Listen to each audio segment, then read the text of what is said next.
जय श्री राम। हर हर महादेव। तो हम अपने महादेव के साथ अपने बालकनी में बैठ गए हैं।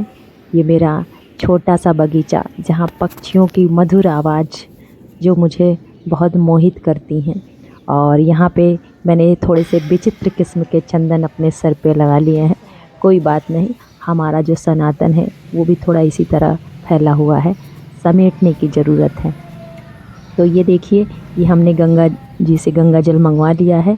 आज शिव को हम गंगा जल से स्नान करवा रहे हैं। कभी कभी हम जल में थोड़ा सा गंगा जल मिला लेते हैं, लेकिन जिस दिन हमें बगल में ही गंगा जी हैं, तो जिस दिन हमें भरपूर मात्रा में जल मिल जाता है उस दिन हम पूरा छोटी सी लुटिया से 10-5 लुटिया नहला देते हैं। तो जैसी आपकी श्रद्धा हो वैसे स्नान करवाएं।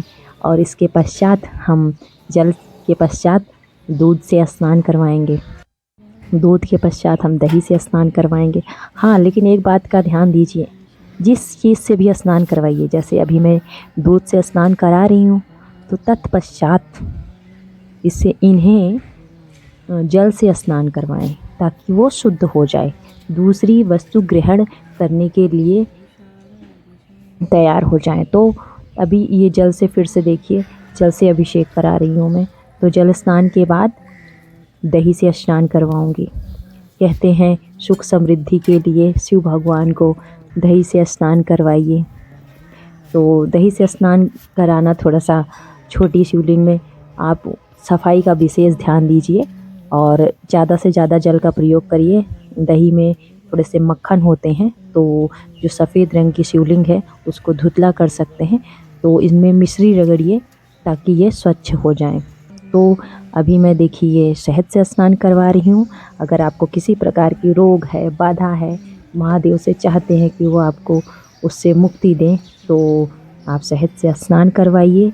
और शहद से स्नान के बाद उन जल डालिए, क्योंकि जल है जो जल तत्व है वो सर्वत्र शुद्धि कर देता है। तो जल से ही सभी चीज़ों की शुद्धि होती है। कहते हैं अगर आपके पास कुछ भी नहीं है तो आप महादेव को 1 लोटा जल चढ़ा दीजिए। अगर उससे थोड़ा ज़्यादा है तो 1 बेलपत्र चढ़ा दीजिए। तो इस प्रकार से महादेव बहुत कुछ चढ़ा के भी आप प्रसन्न कर सकते हैं, 1 लोटा जल चढ़ा के भी प्रसन्न कर सकते हैं। हाँ, लेकिन स्वच्छता का विशेष ध्यान रखें। महादेव तो देवों के देव हैं, और जो देवों के देव हैं उन्हें प्रसन्न करिए। ये हमारी जो बालकनी है, यहाँ पे हमने जब से महादेव को कुछ ही समय पहले लाया है। मेरी भक्ति थी शिव में, पर मंदिरों में जाके मैं थोड़ी सी भक्ति कर लिया करती थी, समय कम पड़ जाता था। अभी क्या है कि अब जाने आने का समय मेरा बच जाता है और मैं अपने बालकनी में, अपने पौधों के बीच में महाप्रभु को स्थापित कर दिया है। देवों के देव को अपने यहाँ ही बैठा लिया है। तो भगवान आपका भी कल्याण करे, सबका कल्याण करे, हमारा कल्याण करे, ऐसी हमारी मनोकामना है। ये देखिए, आज एकादशी थी तो हमने सिर्फ काला तिल चढ़ा के और ये केसर का चंदन मैंने घर पे ही बनाया है। जो 2-4 धागे लीजिए और चंदन की लकड़ी से घिसिए और इसको डिब्बे में बना के रख दीजिए। मैं प्रदोष के दिन ही नियमितता बनाती हूँ और 10 दिन 15 दिन चल जाता है। बेलपत्र अर्पण कर दिया और समी पत्र, जैसे मैं कुछ चीज़ों को जाते आते रास्ते में नज़र रखते, जैसे आप अपने जीवन में अपने लिए चाहते हैं कि हमें भोजन चाहिए, कपड़ा चाहिए, रहने की छत चाहिए, वैसे आप अपने ईश्वर के प्रति, जिन ईश्वर को आप मानते हैं, महादेव को मानते हैं, कृष्ण को मानते हैं, जिनको भी मानते हैं, नारायण को मानते हैं, हनुमान जी को मानते हैं, जिनको भी आप मानते हैं, उनके लिए भी थोड़ी सी दृष्टि रखिए। जैसे मुझे रास्ते में मेरे पास तो बेलपत्र का पेड़ नहीं है, तो अगर आप रास्ते में जा रहे हैं, कहीं दिख रहे हैं, तो बेलपत्र तो शिव को अर्पण करने के लिए शिव बेलपत्र के वृक्ष से आज्ञा लेके 2-4 बेलपत्र तोड़ लीजिए, लाइए, रख लीजिए। आप कुछ समय तक रख सकते हैं। बेलपत्र का कोई विशेष नियम नहीं है कि आप इतने दिन तक चढ़ाइए। तो अभी मैंने भस्म इनको अर्पित किया, फिर इत्र अर्पित किया, और ये मैंने चरणामृत बनाया हुआ है और ये भी इनको अर्पित करेंगे और इसी को हम प्रसाद के रूप में ग्रहण। ये प्रसाद जब मैं चढ़ाती हूँ तो ये मात्र प्रसाद होता है, लेकिन जब ये ग्रहण करती हूँ तो ऐसा आनंद की प्राप्ति होती है जब आप भगवान का भजन करेंगे, ध्यान करेंगे, तो आपको भी परम आनंद की प्राप्ति होगी। ऐसे आनंद के लिए आप भी अपने जीवन में सुबह शाम में थोड़ा सा समय निकालिए। आप स्नान करिए, ध्यान करिए, उसके बाद थोड़ा सा 15 से 20 मिनट समय लगता है। चीज़ों को इकट्ठा करिए जो आपके आसपास है, जिसमें आप समर्थ हैं।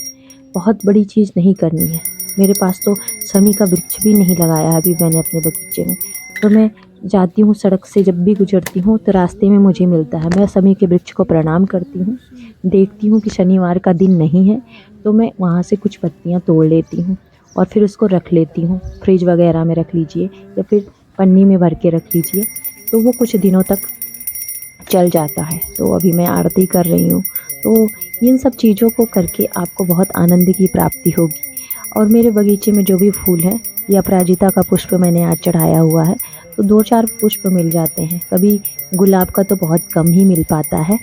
तो मैं आश्रम जाके वहाँ से ज़्यादा फूल ले लेती थी, लेकिन अभी 2-4 दिनों से मैं नहीं जा रही हूँ उधर, क्योंकि वो लोग भी मना करते हैं। अगर आप बाज़ार से पुष्प लेते हैं तो वो बासी होते हैं, उन पे जल बार बार छिड़के होते हैं, तो वो उनमें वो खुशबू नहीं रहती है।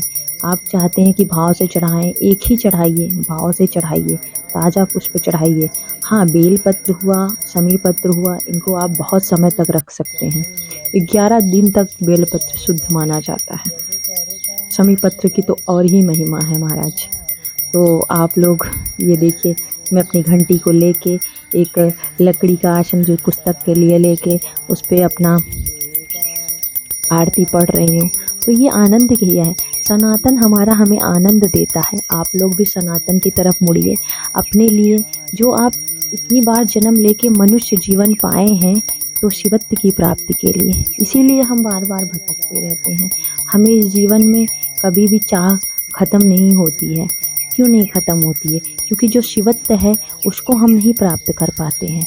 लेकिन आप थोड़े से समय निकालेंगे ना, सुबह 10 मिनट, शाम को 10 मिनट, शाम को सूर्यास्त से पहले 45 मिनट पहले और 45 मिनट बाद, मतलब शाम के समय जो 1.5 घंटे का समय होता है सूर्यास्त और सूर्यास्त के पहले और बाद, तो उसमें प्रदोष काल होता है। उस काल में आप 20 मिनट निकालिए, सूर्य की आरती करिए। उस समय तो शाम को आरती भी नहीं करवानी होती, आरती करवानी होती है, लेकिन पूजा जो अब जलाभिषेक है वो नहीं कर, आरती करिए। आप शाम के समय आरती करिए और माला कर पाइए तो करिए, 1-2 माला। मैं तो 3 मालाएँ सुबह और 3 मालाएँ शाम को करती हूँ। तो इससे मुझे अंदर से बहुत खुशी होती है।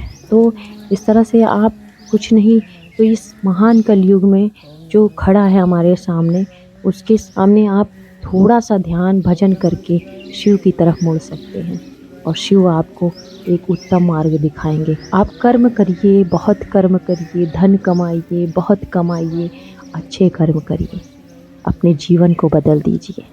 आपने जो जीवन पाया है उसके लिए, शिवत्व की प्राप्ति के लिए, तो आप शिव को प्राप्त करिए। फिर आपको किसी चीज़ की ज़रूरत नहीं पड़ेगी। ये देखिए, तो मैं मात्र 3 मालाएं ही करती हूँ और उसके बाद मैं ध्यान करती हूँ और इससे आनंद की प्राप्ति होती है। आप भी अपने जीवन में अपने लिए थोड़ा सा समय निकालिए।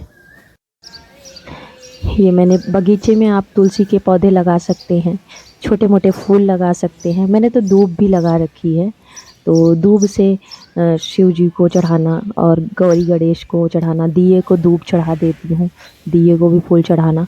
तो ये मैं माला को अब रख रही हूँ और ये इसको जल थोड़ा सा 1 बूंद डाल के शुद्धि कर देती हूँ, क्योंकि जो चीज़ आप इस्तेमाल करते हैं, प्रयोग करते हैं, वो अशुद्ध हो जाती है। तो उसको ये इस्तेमाल के पहले और इस्तेमाल के बाद शुद्ध ज़रूर करिए।